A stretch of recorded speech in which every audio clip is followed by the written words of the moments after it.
I started at 13. I was on MySpace and Big Cartel. I launched my own clothing company. I almost gave up on the potential of like even feeling like that aligned with the work, like almost like it was a fairy tale. And then it happened. In my heart of hearts, like I could see myself running Brēz for a very long time. Welcome everyone to the very first episode of the Free Spirits podcast, where we're going to dive into the functional and THC beverage industries. We'll be exploring the brand stories and operations that redefine how we relax, connect, and socialize.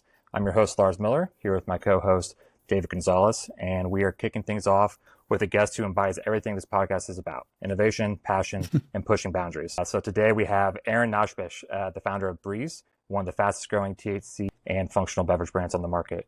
If you've had a Brēz, you know why, and that it's not just another drink, it hits different. Aaron's journey spans from his first company at age 13 and launching the leading advertising agency in the functional products category, and now Brēz. Welcome, Aaron. Thanks, man. I'm super glad to be here, and that was quite the intro. I feel very special. Yes, absolutely. Like I mentioned in the intro, you've been launching businesses and been an entrepreneur since you were 13 years old. Tell us a bit about your background as an entrepreneur and marketer, and how that led you to create Brēz. Yeah, absolutely. I think first off, I'm super grateful to be on here. I think this show is going to be a really important milestone in the evolution of function. And I think that you guys have a really keen opportunity to tell the story that's expanding. And there's so many parts of it that are kind of like out there. And, you guys have both the experience firsthand and the awareness to really tie all those together. So I'm grateful to be your guest and looking forward to watching the future shows. I think it's going to be super exciting. So I've been in e-commerce for a very long time, relative to e-com. I started at 13. I was on MySpace and Big Cartel. I launched my own clothing company. I learned how to use Photoshop, would design t-shirts and then print those shirts and sell them. Back then we used to sponsor bands on MySpace, and it was called endorsements and sponsorships. Today we call that modern day influencer marketing, all kind of the same stuff. And I think that at some early age, I was really tapped into how I felt about just like everything. Like, I think I was really sensitive, probably to a fault. And I think that level of like sensory awareness let me build products that helped people feel better in different, unique ways, whether it was shirts that were just cool and different and tapped into how they felt, or I was in a rock band that traveled and created music that helped people experience and feel, and to really cutting my teeth at a brand called Monk that was a portable aromatherapy diffuser that allowed you to feel the way you want through these different blends of portable aromatherapy, which became one of the fastest growing D2C brands in that first phase of D2C growth. And so yeah, I mean, I think that's where, I forget the initial question, so excuse me, but that's where I think I got this like initial drive for like both marketing and business. And ultimately it was just really people. Like, I like that quote. It's like people remember how you made them feel. And it's like, I'm just taking that to the furthest level I can. Just like I want to help people feel really great. And I think that feeling great is a reflection of being great. And so it's like, I want to not just create products that help people feel good, but help people be good and do good. And when they're like in that state, feeling good, I think is the natural repercussion. Love that answer. And one of the things that I wanted to ask you about here as well is a lot of people who enter this functional or this THC beverage space, a lot of them are first-time entrepreneurs, since it is this emerging marketplace. People see so much opportunity. So what lessons have you learned from your past entrepreneurship journeys that gave you an edge when you were taking Brēz to market? And with that, if you could go back in time to day one when you launched Brēz, knowing what you know now, would you do anything differently? Okay. I was new to beverage, and I did not know how complicated beverage actually is. Like, I had some friends like you, David, and some others that kind of gave me a little bit of like the lay of the land. So I had a little bit of awareness, and, I think that's like the first thing is like having good friends that can kind of coach you would be great, but always being radically self-reliant. So it's like they don't know how to carry you, but rather can coach you along your own journey. So I think that was really critical. But I think it was the key for me was like, I had a lot of experience in business and in direct to consumer and in wellness and feeling based products. I had a lot of experience in function prior to Brēz. The real introduction for Brēz, it wasn't hemp, it wasn't THC that was new for me. It was all because I had Lucid, this large advertising firm in the hemp space. It was really beverage that was new for me. And like, first I would just say it's like, beverage is not the same as any other category I have ever been part of. It is expensive as hell. It is heavy as hell. It is, there's a lot of manual input into it. You have to, there's just a lot of pieces to it that make it a little bit more complicated. So I would just be mindful whenever you're getting into the functional beverage or drink or space. It's like, just be mindful it's not like other things. It's not so simple. And just listen and learn first and foremost. And like the best way to listen and learn is surround yourself with smart people, listen to podcasts like this, like ask the questions and get in front of the people. And I think that's how it can save a lot of time. I remember one call I had with the Jibby coffee guys. And I spoke to the Jibby coffee guys, and I swear this guy gave me 2 years of experience in like a 2-hour call. And like, I do not think Brēz would be here if I did not learn just all that downloads so quickly. It's so, so that paired with my own, and it's something I told Ian Dominguez the other day as well. It's like when starting a new brand of the space, it's like, you want to really pay attention to what you're already good at and take that to the table. Functional beverage or wellness or THC bev is like, everyone is kind of new in this space. So whatever skill set you can bring from the outside of whatever you came from and add that to the table, you'll find that that's like a unique competitive advantage to succeed. So for example, like we're really good at direct to consumer, we're really good at advertising. So us being able to bring that to the table allowed us a huge competitive advantage, where I know like, Art Maslow has a ton of experience in retail, where I know the guys at Squared, like they have a ton of experience with lab tech. And so it's like everyone that kind of brought their own, David, with your projects, like you had a lot of experience with like local and retail sales and like collaboration and curation of all these brands. It's like, everyone who brought like the level of unique skill set, I think is the outliers. And so if you're coming to just like catch a ride on the wave, just like, it's not how surfing actually works here. Like you definitely gotta know a thing or two before you get out here. So that, what would I change looking back with what I know now? This is a tough one. I would have probably prioritized retail expansion a little bit sooner. Although I don't know if there's much I would change, to be honest. Like it's a tough question, like, because everything kind of worked. A good answer. Like, Well, I mean, the thing is, like, if I would have focused on retail too early, it would have been really expensive, and I'm not sure it would have expanded the same way it did. But I think we could have focused a little bit earlier than we did, and I think it kind of put us in a position of a little bit more unnecessary risk by being so heavy D2C for so long. We're still pretty heavy D2C, but like it's now starting to shift over, which is nice. That's great. I got a question all about that coming up, but Lars, go ahead. We're going to get into the retail side of things and direct to consumer a little bit later on in the show. Sticking with Brēz and getting started here. So tell us a bit about the brand story behind Brēz. Who is your target audience? What do you guys believe in? And ultimately, why would someone choose to enjoy Brēz? Yeah. I think it started with like, I used to drink quite a bit of alcohol, and I realized that it was just, as fun as it might have been, it was really taking a lot more from me and my life and my wife and my friends than it was giving to me. And so I had this kind of like zoomed out epiphany that like, this is just not what I actually want. And so I had tried a few other products in the space. I had been using cannabis for a long time. I had been using hemp-derived THC for quite a while. And I, nothing like really, like it was all nice, but nothing really kind of scratched the itch of alcohol. I started using Cans products, CANN, a great brand ran by Jake over there. And I tried their products, and I just remember thinking to myself, like, holy shit, like this is the fundamental future of cannabis. Like this is what people have been waiting for mainstream cannabis for a very long time. Just a fast-acting, short-lasting beverage that would allow you to feel better. I found that their products, from my own experiences, it was a little bit more introspective than I wanted to feel. I found alcohol was a little bit more extroverted. I think now I've learned that alcohol, like when you first drink it, you get this dopamine hit, which gives this like uplifting, energetic feeling, but even though it's a depressant.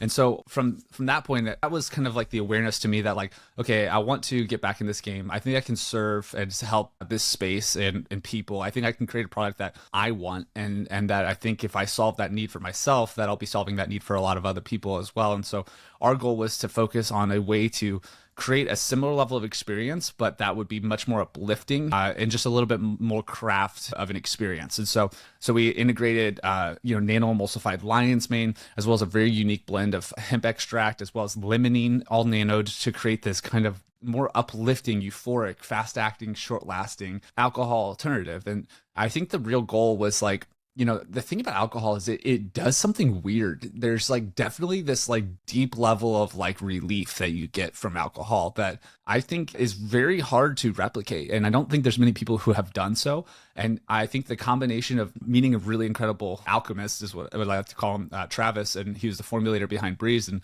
just having really good conversations and, just like really diving into the details of the experience, I think has allowed us to craft something that actually compares to alcohol and actually does satisfy that deep urge for relief. And I think it does so in a differentiated way that other products do. It's easy to see Brēz as like, oh, wow, they're just good at marketing and scaling quickly. But anyone who's tried our product knows it's just different. It feels different. It feels deeper. It feels powerful. And it is. And I think that's brought us to the table. So Brēz is a manifestation of a way to feel better without feeling worse. It's a way to enjoy your cannabis without smoking and harming your lungs. It's a way to connect with others without forgetting. And I think that's what we nailed, and hope to continue to expand to do so more in more unique ways over time. I think our whole kind of premise is like we want to create craft experiences that lead to net positive value for our consumers. And so right now that's our OG blend. We have a new blend that probably be out by the time this podcast is released. It's called Flow, which is going to have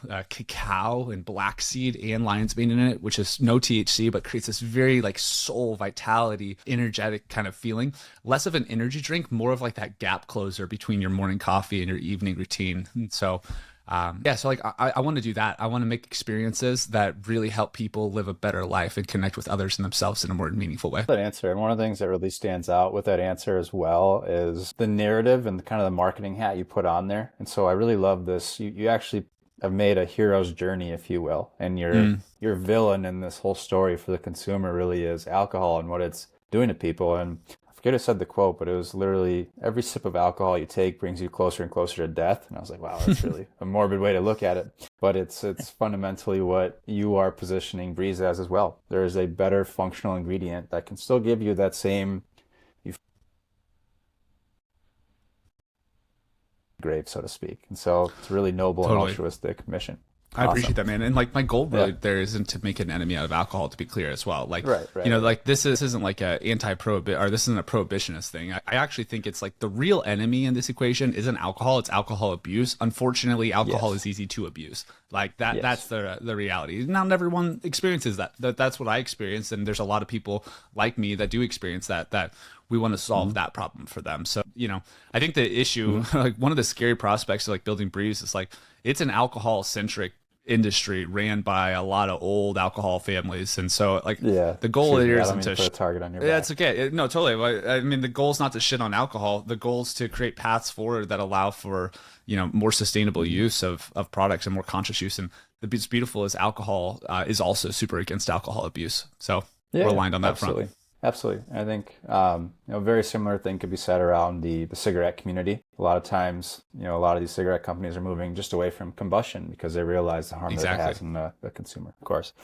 So I want to shift gears here a little bit and touch on one of the things you had mentioned earlier. So one of your entrepreneurial backgrounds, one of your endeavors was Lucid. And that was your, I don't want to say your first exposure to THC beverages, but it's given you this experience with how to advertise, how to target, and how to sell this kind of category as a whole. So the question that I had was, how do you reconcile, or how do you balance basically helping create a category, but also taking market share?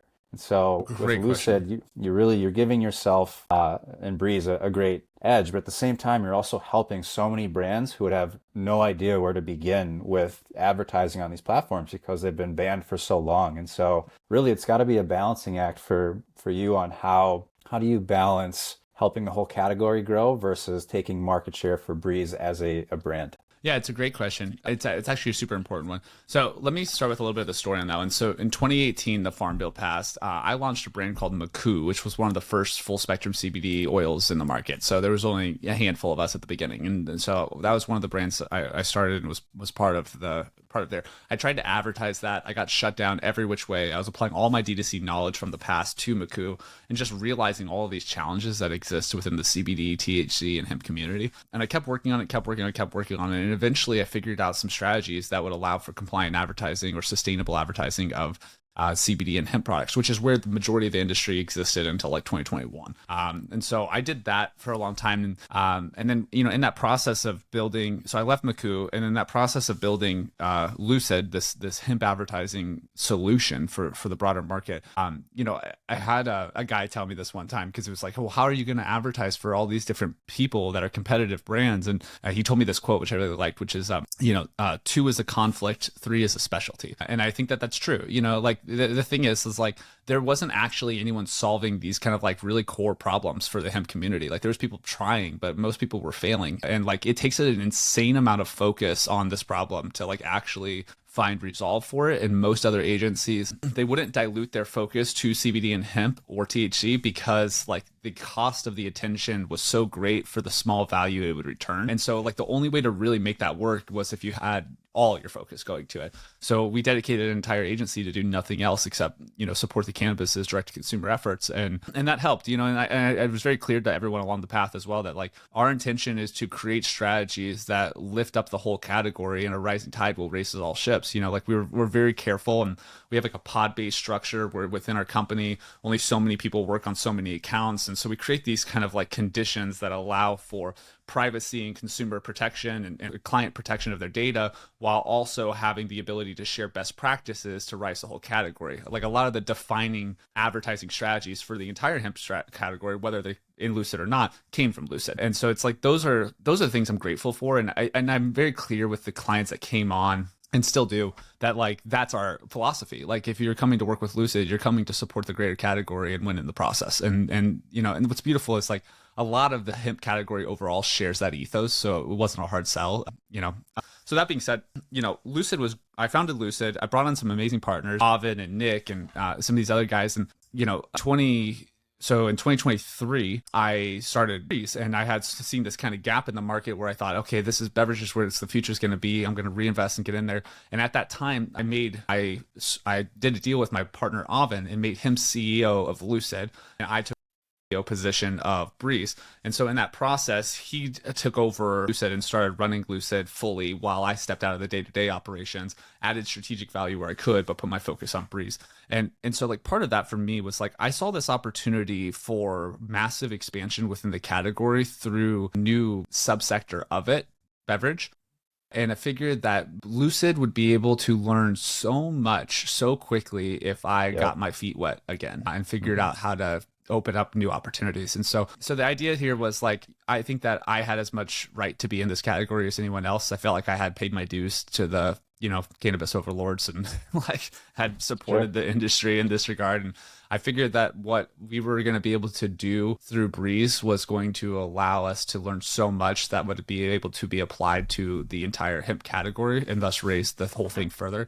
And that was also like a key reason I'm so open and public about it as well. It's like, I don't want people thinking that I'm out here just trying to take their shit and profit from it. Like, I'm trying to figure out how to get more people therapeutic compounds that make their lives a lot better in very sustainable ways. And I find, so that's part of why we build Brēz in the open. It's like, hey, here's exactly what I'm doing. Here's exactly what's working, and here's what's not working. Lucid can help in these areas. The other areas, learn from me, watch these podcasts where I just like pour it out. And like that comes with pros and cons. You know what I mean? Like some people that I would never expect would kind of rip me off now, which is shitty. But at the same time, it's just like, it's not where my heart is and hasn't been. It's like, I don't really believe in competition. I believe in conscious expansion. Like when we're all focused on our own unique North Stars or skill sets or ideas, like the whole pie gets bigger. And it's like, if I stay focused on that giving attitude while trying to create more value for other people, I think ultimately the net outcome is more abundance for all. And I would say, you tell me if I'm wrong, but I feel like Brēz's journey has created more abundance for all. No, I definitely agree. And I think that's what really stood out to me was you are essentially uplifting all these other brands because you cracked the code. You can advertise on these channels. If everybody had to figure that out themselves, the amount of time, cost, opportunity it would take, it would slow down the growth of the whole category. So you said, you know what, I'll lead by example, and all the while I'll share that knowledge and intellect. And it is really a flywheel that, to your point, helps really expand that marketplace entirely. Saying, I'm going to go off by myself. And so I think that's a really great way to phrase it. And I love the quote you had, 2 is competition, 3 is a party, whatever it was. Specialty. That's a great way to put it. Yeah. But And I think you painted the context you just provided is perfect for Lars, your next question that you had. yeah, and you mentioned it perfectly in that answer. You do a great job of building in public, and the pros of an approach like that is that you get to build this core group of evangelists and champions of your brand, and create that community. And when you have that community, you are building word of mouth and referrals. But conversely, building in public, as you mentioned, opens the door to scrutiny and people getting into your numbers and possibly ripping you off as well. So what are some of the benefits Brēz has gotten from building in public? And do you have any examples of that? And then Yeah. conversely, are there any drawbacks or criticisms as well? Yeah, great question.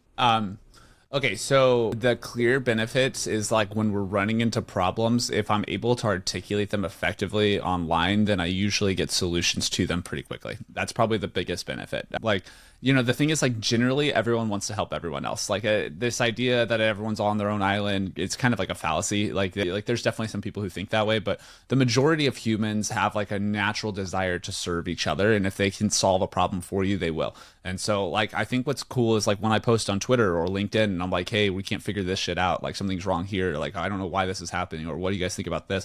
Like, we get a lot of really like amazing community support that kind of helps us iterate solutions on that front. So an obvious example is like early on in Brēz, which is like not that old of a company, 16 months old, but like at month 4 or 5 or 6, something like that, we were running out of stock. And I was like, what do we do? Like, do we do a pre-order? How should this work? Like, what should that look like? And I posted on social, on Twitter, just like, or X, about like, hey, like, I don't know what to do here. Like, this is what I'm thinking. What do you guys suggest? And some of these guys like all like gave me these like language, and they gave me these suggestions. I'm like, hey, format it this way, say it this way. We did this before, and I implemented it. And like, we literally grew 45% month over month for 2 months in a row without stock due to a pre-order strategy that I've community sourced from X. That would not have happened, I don't think, without that. Like, I could have done something similar, but not really the same thing.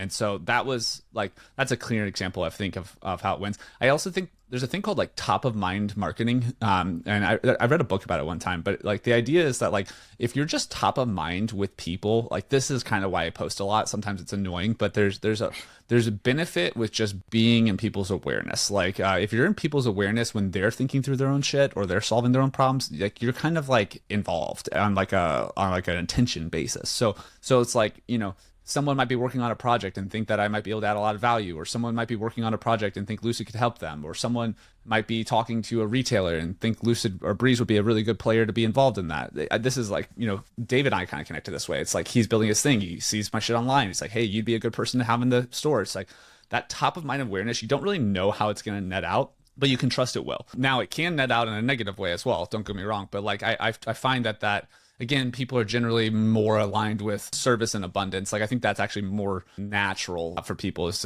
to be like that. So I think that's like some of the benefits. The cons, the cons are like when people see success, jealousy is actually like a really powerful emotion. Like way more powerful than I gave credit to early on, to be honest. Like, I was very much just naively like, oh, everyone's just going to be happy for me. Not necessarily true. There's a lot of people, I think, who are envious and jealous. And I think it definitely helps that like we have much more of like a forward focus, like, hey, you can do the same thing, here's how attitude.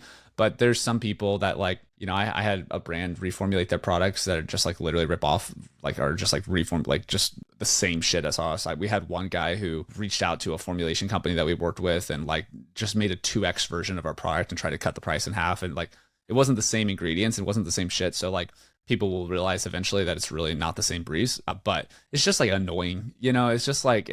But here's the thing, it's like all of those things I find to be fairly lower vibration, and you have to kind of like be careful to protect from unnecessary involvement with those types of things. But honestly, like stepping out of the drama cycle, staying focused on the things that are more valuable to everyone and to your brand and to the community you're serving, like those things kind of like dissipate within those higher frequencies. And so I try to stay focused there. So far, it's way less of a con than a pro. Like, it's been far more of a pro to be so open and public then. And I think that like the fear of doing so and the fear of the unknown of sharing and how could that expose me to some potential risks is a really great fear. And I think that's why the majority of people don't do it. But my actual my felt experience has been that there's not really a bunch of like vulnerabilities that I'm getting fucked by, like I've actually find like right now, if something's happening to Brēz, there's like thousands of people I think who would come and support Brēz. I'm not positive about that, but I generally feel that way. I generally feel like there's a big group of people who would be in our court if we needed anything. Yeah, I think that's a great thing to highlight is when you do build in public, you are putting yourself out there. You are being vulnerable. You're saying, I have nothing to hide. And when you do that, it invites people who want to root for you. And there's always those people who are the detractors or who want to copy it and be in your shoes. And obviously copycats the biggest form of flattery. So at the end of the day, if people want to do that, then it's just more power. Totally. So Aaron, I love following your numbers, and I love that you're posting your revenue numbers, you're talking about customer acquisition costs, the channel performance, net margin, etc. And so it has been a wild ride to see how you guys have grown that top line revenue growth month over month. And you just said it yourself, in 16 months, getting a month there's not a lot of people on planet Earth who can pull that off. And so my next question for you is, how do you decide what to do with that cash? How do you decide I'm going to double down on this channel, I'm going to try a new channel, I'm going to build up more inventory, we're moving so fast, or I'm going to hire a new employee, work on a new business unit, capture a new market? How do you guys decide what to do with all that? Because it's got to be a good problem to have. If you have revenue that's piling up, how do you actually figure out how to effectively deploy that capital that you're building? Yeah. Okay. So first off, I'd say there's less cash than you think available. Yeah, it's like, of course, it's growth mode. Of course. Totally. Yep. Like those top line revenue numbers look so sexy because they're like, it's like, oh my gosh, 2.8 million. And you're doing that for multiple months. So you're just sitting on like, buco bucks, like a swimming pool full of dollars. And like, you're processing a lot of cash. That's for sure. Like there's definitely like a lot of movement and energy. And that's a very powerful thing. Just don't let me like under credit. Don't sit on a lot of cash. For very often. And, so we bootstrapped Brēz with cost us like 250,000 probably to get everything off the ground, which is more than I thought. I thought I could have done it with like 50, but I was wrong. There's something to be said about just having like enough to like handle shit and enough to make mistakes and still be able to survive. I think that's also the key. So about 250 is what we started with. Brēz is somewhere in the range of like 7% net profit, which I don't think is too bad for a growth mode beverage company. Beverage companies, from what I've learned, is like they're generally not as profitable as other categories, but they trade at much higher multiples, and they sell it So first and foremost, it's a little bit less of like profit and investing. It's more so like cash flow management and using the little bit of profit that we have to be very strategic with pinpointed investments that will facilitate growth. One. Two, I think the second thing is like disassociation from the emotional attachment to what these numbers mean is a very important aspect, especially in beverage. I think in beverage, probably more so than any other category I've been a part of, because it's really, money is a vehicle for value, or another way you could say that is a vehicle for energy. So then what is money? Money's energy. So if you see it as energy, you see it as like less of like this, like $10,000 means this to me, $100,000 means this to me, $1 million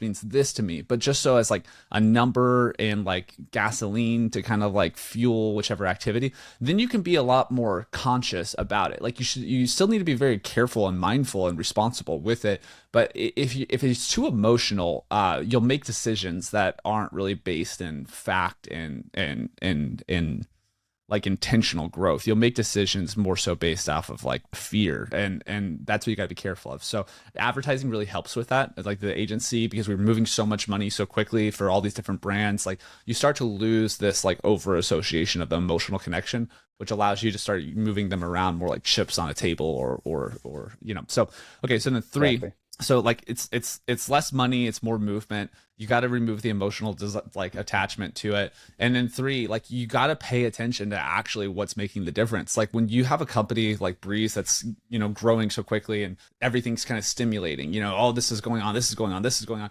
There's actually not that many things that are really, really working.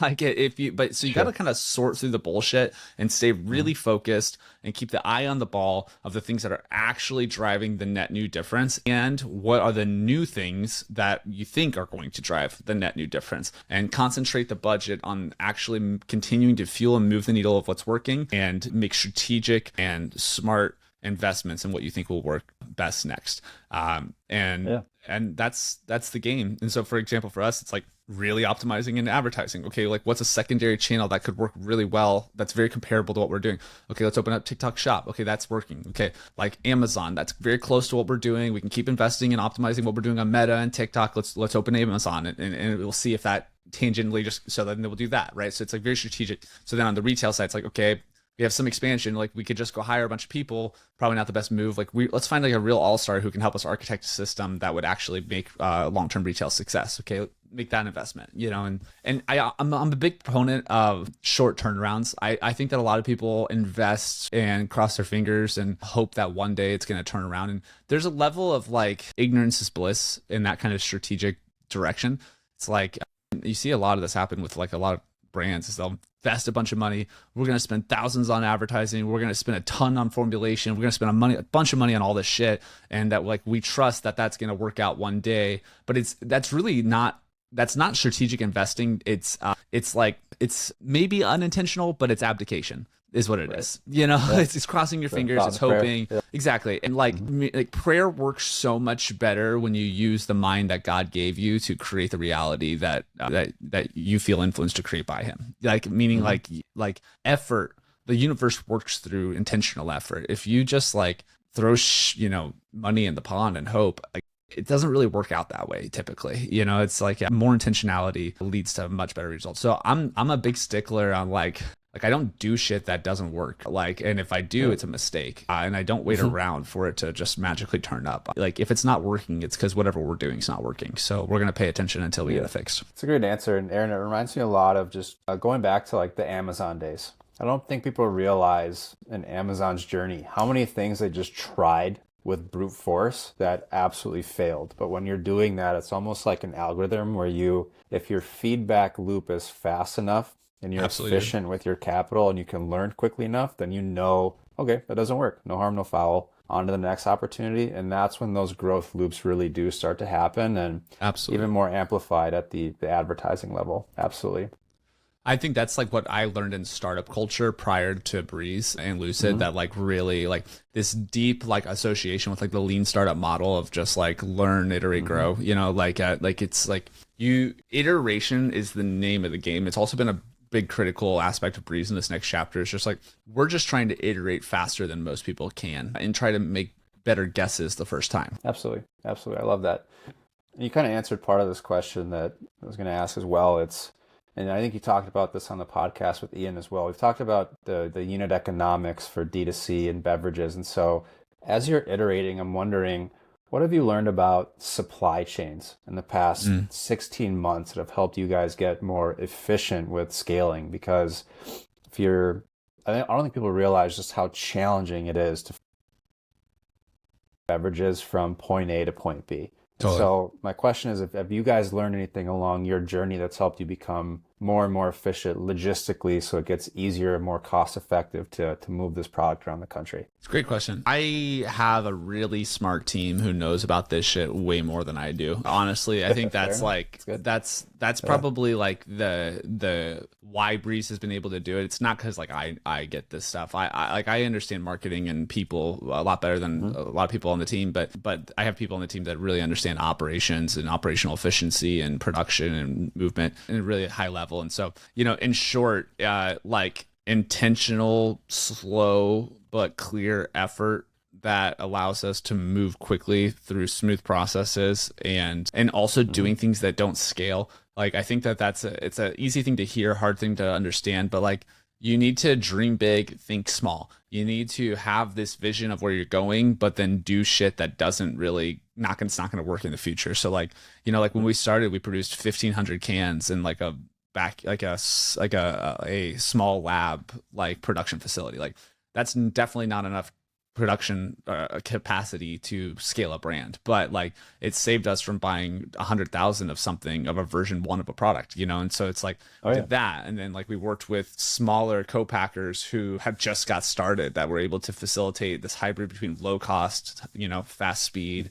So a lot of that. Now, as we've matured as a brand, it's bringing in like talent and resources to be better at that. So like we work with much more sophisticated co-packers now. One, We just brought on this awesome lady named Kenya from, she was at GT's Kombucha actually and did some operation stuff there. So she's our operation director now. Our Dan Gleichman, he came from Cloudwater. He's our COO now, and he does an incredible job. Travis had a lot of experience both on the distribution side and the production side. So all these guys' experience, I think it's one of those things. It's like you need to learn enough to be effective in either employing the thing or acquiring the talent or bringing in the talent to do the thing better. So So long story short, I've learned that it's incredibly challenging to move heavy big things like beverage. I've also learned that it's not a new industry, so there's a lot of existing systems and infrastructure that can facilitate it if you tap in and make those right connections. I've also learned that it's important to bring on people to stay focused on those areas to really get the most out of them. And I say one other thing that maybe is a little out of right field here is it's very important to be slow to speak and clear and to do what you say when it comes to beverage production. And it's not one of those things marketing, you can talk fast and move quick and throw shit at the wall and things can break. Like beverage, you make a few wrong decisions, you fuck up 200,000 cans. So you got to be, the beverage community is very much slower, clearer, and does what they say. And that's been a challenging thing for me because I'm so quick sometimes, but it's been very, very opportune to learn. Well, it's a great call. Like, for example, if you choose not to use a pasteurizer, you choose a co-packer that doesn't pasteurize product, you're thinking, well, I can save costs, but then all of a sudden you have all these cans exploding, and then retailers pissed, distributors pissed, shoppers are pissed. Let's go reorder all those cans. You got to pay for that all over again. Just completely fucks up the whole supply chain. You got to wait 6 to 8 weeks. So you're right. Measure once, cut twice type thing. That's right. Measure twice, cut. Yeah. Yeah. Measure once, measure twice, cut once. Yeah. Yes. You got it. That's the one. So earlier, Aaron, you mentioned that you would have expanded into retail a little bit sooner, and you've obviously had a lot of success from a direct-to-consumer standpoint, and you're able to measure dollars in, dollars out as well. So how does that apply to the entire marketing engine going into the wholesale retail level? For example, your most recent post for August growth, you went from about 95% D2C and 5% retail to now you're at about a 90-10 split for August. So can you kind of walk us through that transition and how that played out, and see how consumers? Absolutely. So I give a lot of credit to Brian Dewey. He came on as our chief revenue officer and has been architecting our kind of sales system and our retail system and doing a really great job. And it's been a challenging thing too, because we grew so fast that there wasn't a lot of infrastructure to even support proper retail activity. So he had to do a lot. He had to build a lot and create a lot of systems and structures to kind of facilitate. So he's done a great job with that. I would say we're taking what I would call a hybrid approach. We're not really focusing on exclusively distributors. We're not focusing on exclusively direct to retailers. We're not focused cash and carry. We're doing all of it. And in every market, it's kind of different. And I think that that's right for us. It's a new category. It's a new product. There's not all these preset conditions of how you have to do it. And so we're kind of just feeling our way around and learning in the process and trying to create unique opportunities and partnerships that allow us to ultimately just get more access to more people quickly. I think that Brēz is sometimes not as easily consumed by the retailers as other products because of our differentiating aspects. And it's funny how your opportunities are also your challenges, so for Brēz, it's Brēz is cannabis and mushrooms in a can. It's not just THC in a can. So there's retailers who are more hesitant to bring us on because they just it's the fear of the unknown. And so where a THC brand might be a THC brand, this might be a THC brand to the retailer who's carrying all the THC brands. So it's been challenging and opportune in that regard. It's taken a lot of iteration and focus. There's other things. It's I think that Brēz has made a little bit more of an enemy out of alcohol than I intended to, and I think that that's actually kind of boxed us out from some relationships, which is frustrating, but it's a learning experience. Like I was saying, it's we really are making an enemy out of alcohol abuse. It's a real problem in society. One of the greatest killers in all of America, direct factor into the top 3 other killers, and so I guess my point is that it's been very challenging, but we've been very like focused on iteration and unique opportunities to allow us to facilitate expansion. I also think our non-infused line has given us kind of this unique opportunity to kind of reach retailers that other people traditionally haven't been able to. One of the big fears that people have with Brēz is like, oh my gosh, you guys have so much direct consumer success. If we start selling our product in your store, aren't people just going to find it and then go buy it from you directly? And I think that that's a fallacy. What we're finding is, like, if you look at all of CPG outside of beverage, the number one, like, biggest factor in driving velocity off shelf is the online marketing of the brand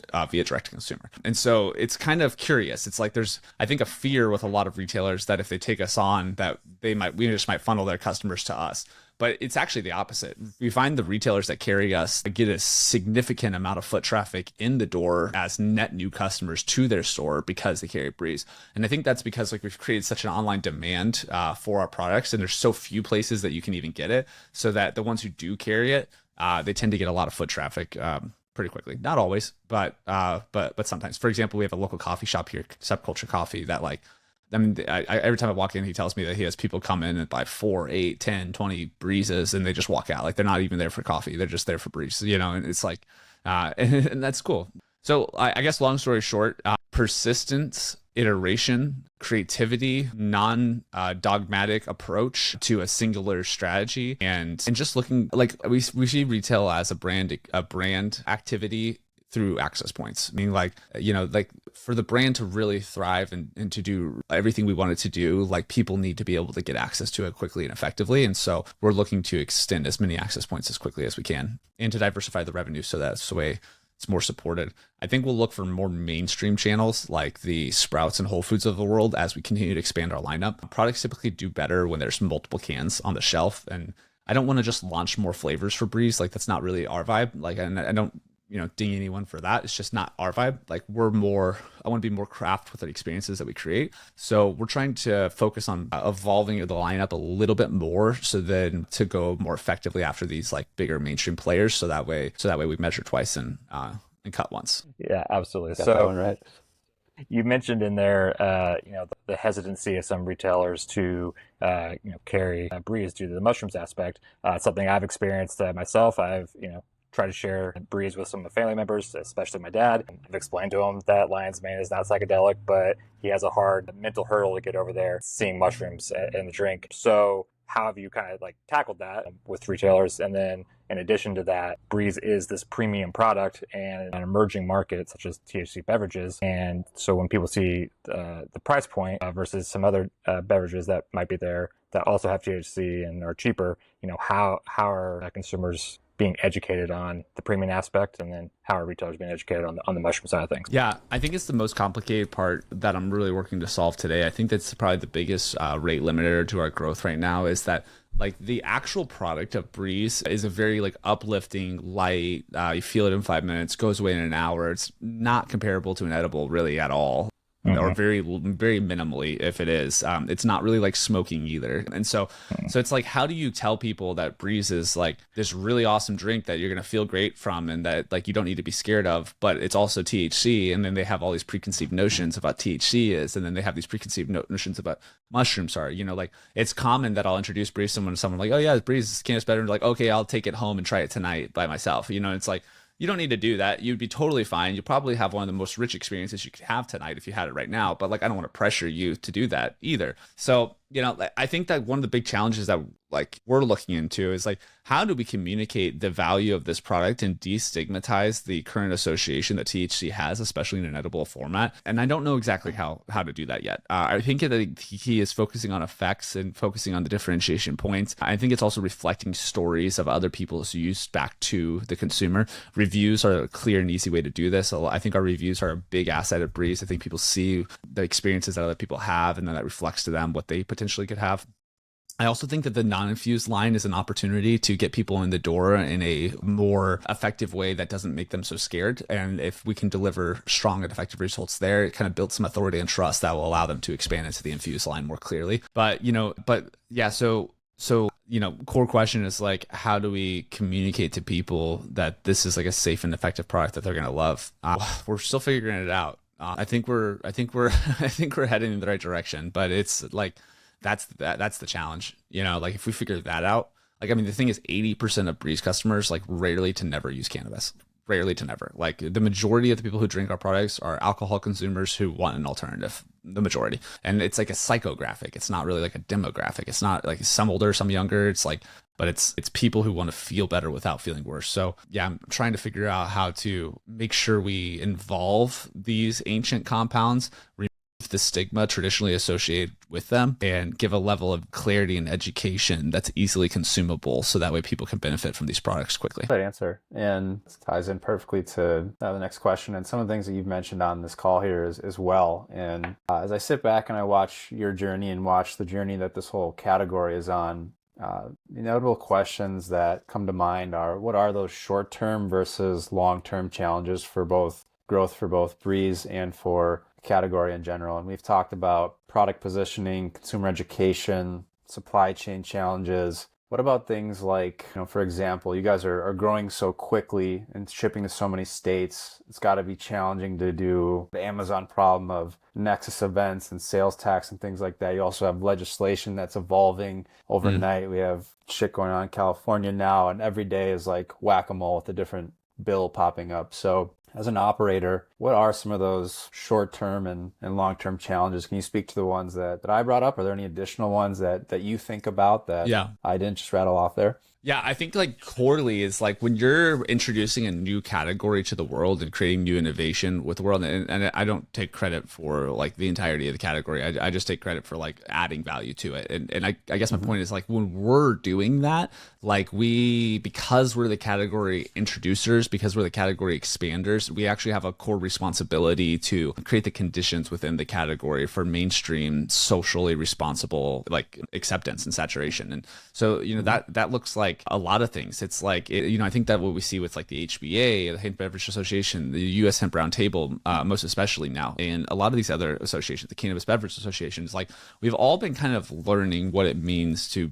create a new category and make it socially responsible. And what that looks like is ensuring we have clear third-party testing, like a clear ability to trace the lineage of the products that go into the products that we're creating, compliance within legal definitions, age gating on the website, so that way we can ensure 21 plus, and finding ways to do that ensures validation and that minors don't have access to these products, but also facilitates access to adults. A lot, like you said about sales tax, not only is there sales tax requirements, we call it nexus, right? Like once you reach nexus, you have to start paying sales tax in these individual states. But there's also hemp specific taxes in some states, which is kind of curious, and hemp specific laws in some states. So, like fortunately and unfortunately, there's a lot of challenges to overcome. I think that the best way to do so is to group up with the other people who are also facing those challenges, to take an honest, true, and transparent approach to them, and to understand that like social responsibility is growth.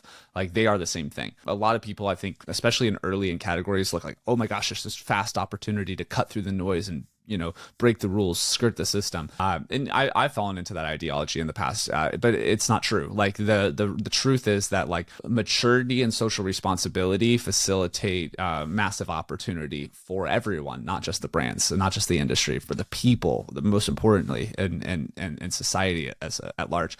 So I think there's a lot of opposition that's driven through fear right now, coming from cannabis, who honestly got the short end of the stick for a very long time. Like they've been regulated cannabis, like the marijuana industry, is really politically corrupt. It's very financially desolate, and it's just very confusing and broken. And there's so much to learn from that space, but there's so many people who have been traumatized by it that there's a lot of fear that hemp is going to eat their lunch after all the work they've done, when in reality, hemp is kind of like the saving grace. It's the opportunity that they've all been waiting for.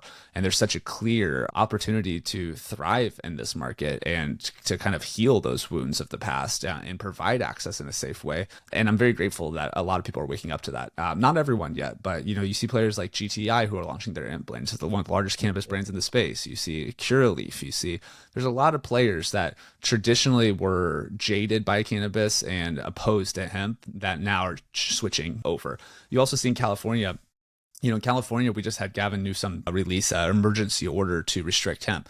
But if you just look back for the last 2 months, like we had 2 bills trying to restrict hemp that were shut down because that's not actually what the people want. That's not actually what the industry wants. And so this emergency order thing, it's very like knee-jerk, desperate reaction, and it's like seems like it's illegal actually, and I don't think it's going to go through. It's almost like a last-ditch effort to kind of create some noise to kind of like to have like a media spin of these scary products that are terrorizing our people and our children.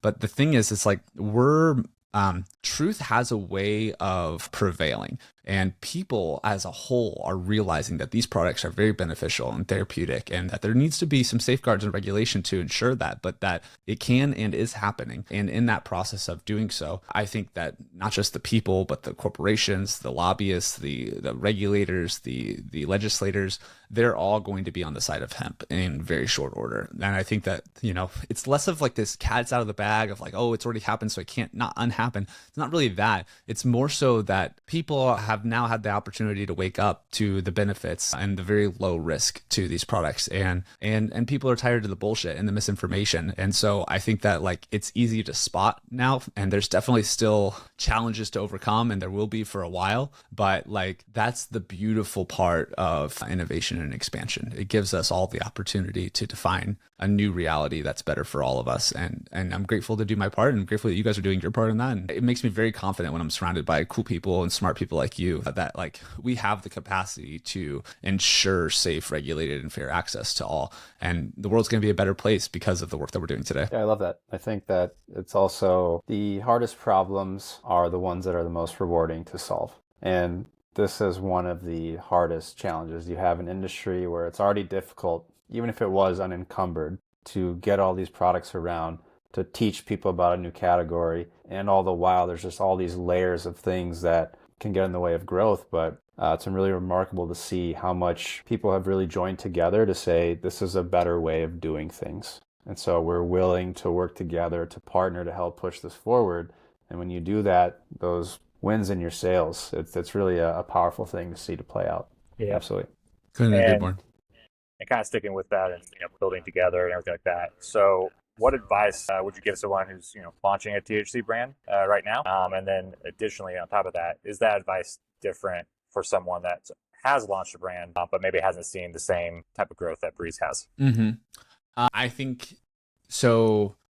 For someone launching a brand, it's going to take a little bit more money than you expect. So try to get some. It's don't just go below it. Be very intentional with it. Like a war chest that has a couple 100,000 in it, at least 250 is how much I created for what I was trying to do. Be very careful with how you spend like that. Just because you have 250 doesn't mean you should go blow it really quickly to make it successful. Be very intentional and slow to invest that in ways that are going to return that capital quickly. Look for opportunities to innovate within the category to serve more people more effectively. And that can be inspired by what we're doing, what I'm doing, what David's doing, what Lars is doing, what any of the brands are doing. But look for added layers of innovation and value. Like the reason Brēz is successful is not because I ripped off Can, it's because I came up with new and better ways to serve my audience that allowed a unique carve out within the industry. Like, and that's what made Brēz successful. It's like, do the same thing. Like look for unique ways to come up with new innovations and new ideas or new niches to serve. And like a good way to do that is to like go talk to people, like really understand like what they need, and then do it in small batches and test it and see if it works. And if it doesn't work, iterate through it and do so in an affordable way. I think that these are like the critical pieces that make the industry a better place, and that give the opportunity for brands to have like an outsized return. Like and that innovation should not just exist in just product development and formulation, although I think that that's really a critical aspect to it, but should extend to the skill sets and the business model that you create. Like Brēz, like when we started, like people thought we were crazy for trying to do a direct-to-consumer beverage brand. Like David and Lars, you both remember, like you were there. Like people kind of didn't treat us like we knew what we were doing at all, and kind of just like, okay, like flash in the pan, have fun. And now we're probably the industry leader. It's like it's a weird thing. So my point of that is like, don't just come to the table with like focus on a great product that really serves people in a unique way, but then look for a way to create a business model that's also unique, that optimizes for the things that you're good at or the connections that you have. And I think that the combination of like an innovative product that's really strong, a creative business model that leans on your personal skill sets, and a little bit of trust and faith that it's going to work is really all it needs to succeed in this category. And I'd say the last thing would be persistence. Like, it's like there's this kind of balance between persistence / resilience and iteration. And like you want to find that middle path. It's like if you just persist in something that's not working, you'll just suffer a lot. If you just continue to iterate, or if you just give up, you'll never get anywhere. So you have to be persistent, but you have to continue to iterate and be mindful of traction and invest where this traction is occurring. And I think that's a lot of the formula that's led us to be successful here. Great Yeah, I advice. love that answer. Yeah. Aaron, one of the things that comes to mind is as somebody used to sell so many different drinks, you would look back and say, this is becoming a little bit of a commodities market. It's so hard to differentiate how different these products are. And so your advice is be different, go left, find a niche, find something, whether if it's your branding, your formula, your business model, whatever it is. People who do things differently are the ones who ultimately reap the rewards. And that's Exactly. great advice. And so ties into the last question we have for you. Which is, what is your perfect end game for Brēz? Is it an IPO one day? Is it a $100 million company? Is it an acquisition? What does exit for Aaron in a perfect world and for Brēz really look like? It's not the answer all the investors want me to tell them. Like, Of course. I really love what I'm doing right now. Like, it's challenging, just like everything is, but like I really feel deeply aligned with the work that I'm doing right now. I feel like I was the person who needed this product, and my team were the people who needed this product, and thus we're creating and serving it. Like, and I find that like I spent a lot of my life looking for a project that I felt really good at. Like I could, like, this is my calling. Like this is what I could do the rest of my life. And Brēz is the first time that like I actually feel that way.